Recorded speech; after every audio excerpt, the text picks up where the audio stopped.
Hello everyone, how are you doing? This is MD Tech here with another quick tutorial. In today's tutorial, I'm going to show you guys how to download the Facebook app on your Windows 11 computer. So this should be a pretty straightforward process here, guys, and without further ado, let's go ahead and jump straight into it. So all you have to do is open up the Microsoft Store, whether you want to select the taskbar icon or go through the search icon. Looks like a little magnifying glass. Go ahead and open it up regardless, and you want to select the search option up at the top right corner of the window, and you want to search for Facebook. Best match should come back with Facebook app. Go ahead and open that up,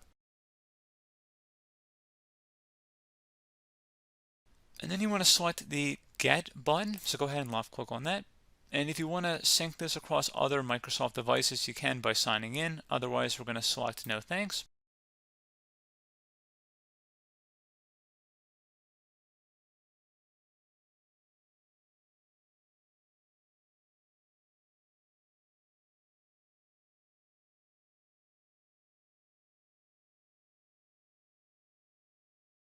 And once that's done, you can go ahead and launch the Facebook app, and then it'll give you the option to sign in, and that's pretty much it, guys. So, as always, thank you for watching this brief tutorial. I do hope I was able to help you out, and I do look forward to catching you all in the next tutorial. Goodbye.